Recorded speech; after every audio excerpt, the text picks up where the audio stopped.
तो पिछली क्लास में अपन ने पढ़ा था कि पास्ट सिंपल इंडेफिनेट टेंस की सामान्य बातें, हिंदी पहचान, इसके स्ट्रक्चर, और इसमें देखेंगे use of past simple tense, simple या इंडेफिनेट टेंस। इसके यूज में सबसे पहले देखेंगे एडवर्ब्स। क्या देखेंगे?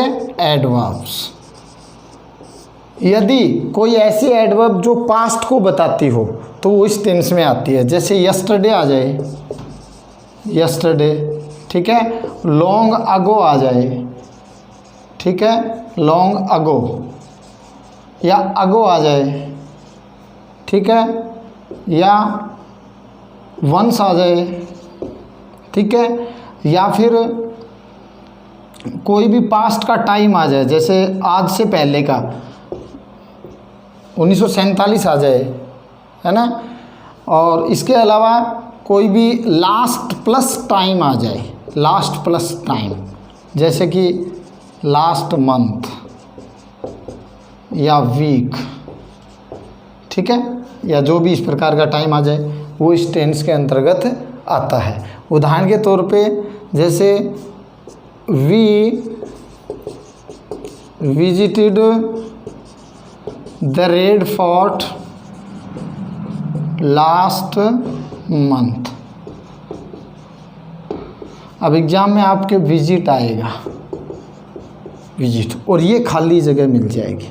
इसका मतलब आपको क्या भरना है? वर्ब की सेकंड फॉर्म, क्योंकि ये पॉजिटिव वाक्य है, ठीक है। अब जैसे वंस देयर, कहानियों में ऐसी लाइनें आती हैं, तो यहाँ पे बी आ जाए। कहानियों में ऐसी लाइनें आती हैं, तो मैंने पहले भी आपको बताया था एक क्लास में कि बी का रूप जो होता है वो कौन सा होता है? इज़, एम, आर, वाज और वर, ये सब किसके रूप होते हैं? बी के रूप। किसके रूप होते हैं? बी के रूप। यदि प्रेजेंट के संदर्भ में आ रहा है, प्रेजेंट के संदर्भ में आ रहा है तो प्रेजेंट सिंपल टेंस का यूज होगा, प्रेजेंट इंडेफिनिट, ठीक है, सिंपल या इंडेफिनिट। यदि पास्ट रूप में आ रहा है तो पास्ट सिंपल या इंडेफिनिट टेंस का यूज होगा। अब बी का रूप मतलब है यहाँ पे क्या आएगा? या तो वो हो जाएगा या वर आएगा। सब्जेक्ट क्या है? ऐसे वाक्य में जो देयर से शुरू होते हैं तो बाद में सब्जेक्ट आता है। ऐसे वाक्य में तो एक ही एक वचन है तो वो जा जाएगा। कहानियों में ऐसे सेंटेंस आते हैं, ठीक है। इसके अलावा जैसे ऐसे वाक्य एग्जाम में ज़्यादा ही आते हैं कुछ। इंडिया फ्रीडम, फ्रीडम माने स्वतंत्रता, फ्रीडम ऑन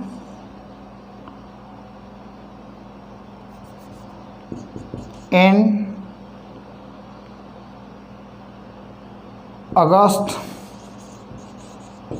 यदि डेट आती है तो ऑन भी लगा सकते हैं, जैसे ऐसे भी हो सकता है इंडिया ब्लैंक फ्रीडम इन अगस्त 1947, या ऑन लगा के अगस्त 1947। समझ रहे हो ना कि प्रीपोजिशन का संबंध सीधा सीधा इसके बाद आने वाले शब्द। अगस्त आता है तो इन आएगा, और डेट आ जाती है तो ऑन आ जाएगा। ये प्रीपोजिशन से संबंधित है, ठीक है। तो इसमें वर्ब आपको दे दे गेट, गेट, तो गेट का सेकंड फॉर्म आएगा। पॉजिटिव वाक्य तो गेट का सेकंड फॉर्म क्या होता है? गॉट।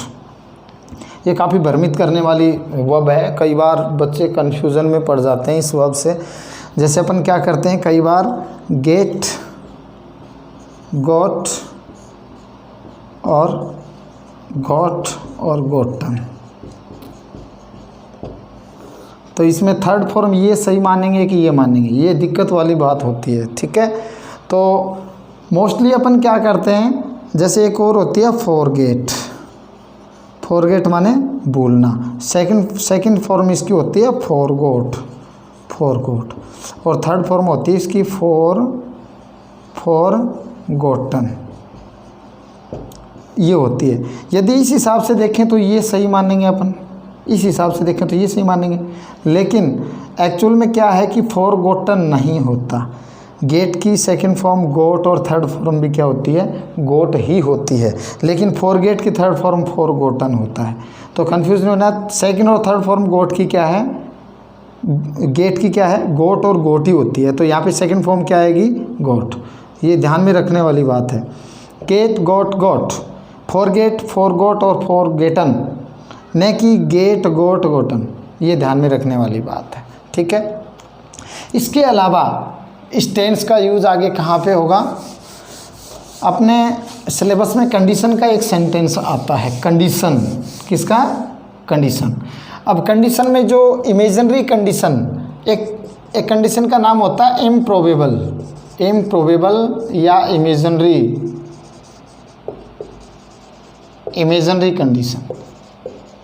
कभी कंडीशन की पूरी क्लास लेंगे अपन, एक क्लास में पूरा कंडीशन हो जाएगा, लेकिन यहाँ पे देखेंगे कि कंडीशनल इम्प्रोबेबल कंडीशन जो है,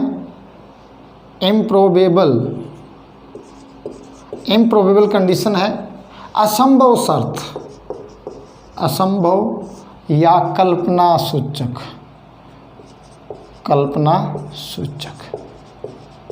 शर्त। तो इम्प्रोबेबल इमेजिनरी कंडीशन है, उसमें पास्ट सिंपल टेंस का यूज होता है। एक वाक्य जो है, जैसे if you hard you would पास, और यहाँ पे आ जाएगा वर्क। ठीक है, ऐसा वाक्य लगभग एग्जाम में आता है।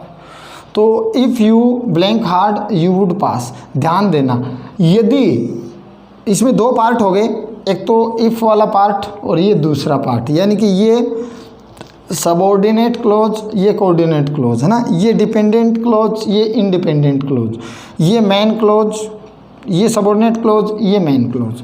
अब इसमें वर्ब को भरना है। तो आगे देखिए, यदि वुड, ध्यान दो, वुड प्लस वर्ब की फर्स्ट फॉर्म जहाँ पे आता है, तो इसके दूसरे पार्ट में हमेशा क्या करेंगे, या तो वर्ब की सेकंड फॉर्म, या फिर बी आया हो ना तो वर कर देंगे। क्या कर देंगे, वर। अब यहाँ पे देखिए वुड प्लस वर्ब का फर्स्ट फॉर्म आ रखा है, और यहाँ पे क्या है, वर्क है, बी तो है नहीं, तो वर्क कर देंगे। यदि तुम कठिन मेहनत करते तो पास हो जाते।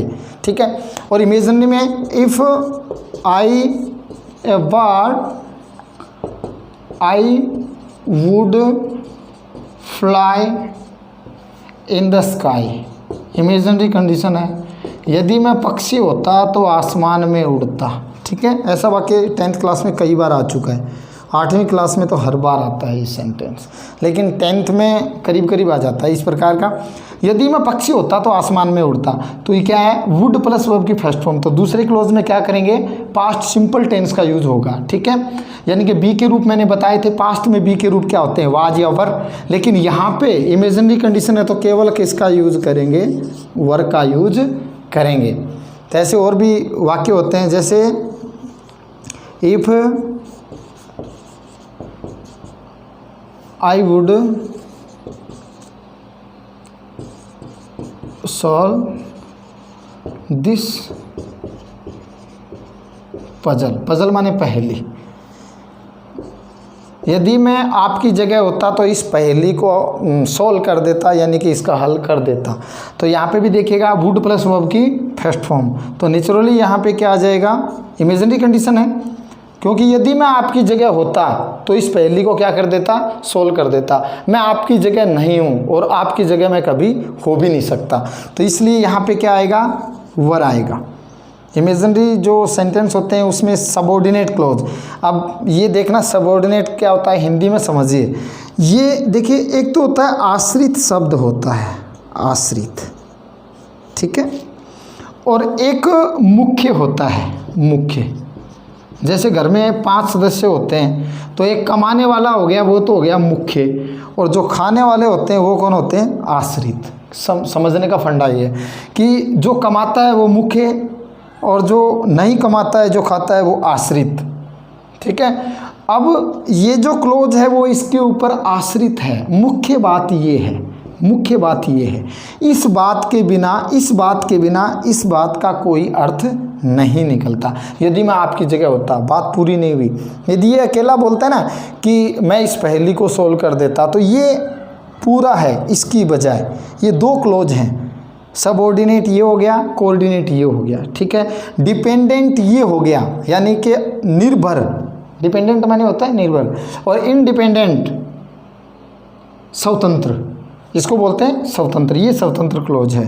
तो इम्प्रोबेबल कंडीशन के वाक्यों में तथा इमेजिनरी कंडीशन जो होते हैं उसके वाक्यों में हमेशा ध्यान रखना सबऑर्डिनेट क्लोज जो होता है, यानी कि सबऑर्डिनेट क्लोज, इसका जो सबऑर्डिनेट क्लोज बनेगा इफ वाला, if plus past simple, past simple, यानी कि ब्रैकेट में दे देते हैं या तो वर्ब की सेकंड फॉर्म या बी वर, ठीक है। और उसके बाद दूसरा क्लोज जो है, ये क्लोज का निशान लगा देता हूँ कि एक क्लोज यहाँ आ गया, एक बाद में आएगा, तो बाद में आएगा तो इसमें क्या होगा, वुड प्लस वर्ब की फर्स्ट फॉर्म, ये स्ट्रक्चर यहाँ पे बनता है, इस कंडीशन के अंदर ये स्ट्रक्चर बनता है, ये स्ट्रक्चर अपने को दिमाग में रखना है। तो ये था आपका पास्ट टेंस से संबंधित एक स्टेप। अब अगला जो है, इसमें एक टाइप के सेंटेंस और बताता हूँ जो आमतौर पे एग्जाम में आ जाते हैं, ठीक है। डायग्राम से समझेंगे हम उसको। देखिए, जैसे आप स्कूल से घर गए, ठीक है, यहाँ से चले, आप यहाँ से चले, और जब आप घर गए, आप घर पहुँच गए, यहाँ पे पहुँच गए, ठीक है। और उस टाइम आपकी मदर जो है, आपका तो काम यहाँ पे ख़त्म हो गया, आपकी मदर जो है वो क्या कर रही थी, खाना पका रही थी। आपकी मदर क्या कर रही थी, खाना पका रही थी। तो जो काम आपके पहुँचने पे ख़त्म हो गया उसमें तो आएगा पास्ट सिंपल, और जो काम जारी होता है उसमें आएगा पास्ट कॉन्टिन्यूअस टेंस। जैसे when I reached home my mother was cooking food. Very simple. जब मैं घर पहुंचा तो मेरी मदर खाना पका रही थी। खाना पकाने का काम पहले से जारी था, आप पहुँचे तो भी जारी है, और जारी होने का मतलब होता है past continuous.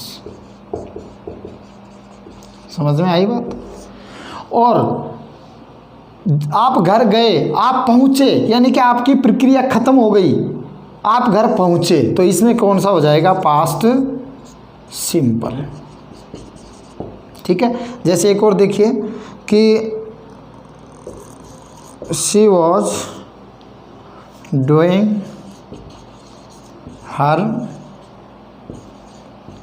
Homework when I. जब मैंने उसको देखा तो वह अपना गृह कार्य कर रही थी।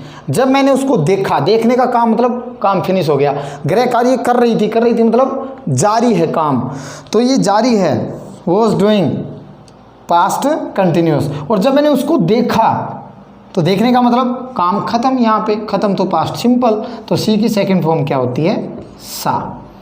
तो ये एक स्ट्रक्चर, इसके माध्यम से हम समझ सकते हैं कि जो काम, कोई काम पहले से जारी होता है, पहले से जारी है कोई काम, और उसी बीच कोई घटना बीच में हो जाती है, ठीक है, तो वो घटना किस में आ जाएगी, पास्ट सिंपल के अंदर, ठीक है। और जो काम जारी होता है वो किस में आ जाएगा, पास्ट कंटिन्यूअस टेंस के अंतर्गत। तो यदि एग्जाम में यदि पास्ट टेंस आता है, पास्ट सिंपल टेंस आता है, तो इससे बाहर सेंटेंस नहीं आते। अधिकांशतः ऐसे वाक्य एग्जाम में आते हैं।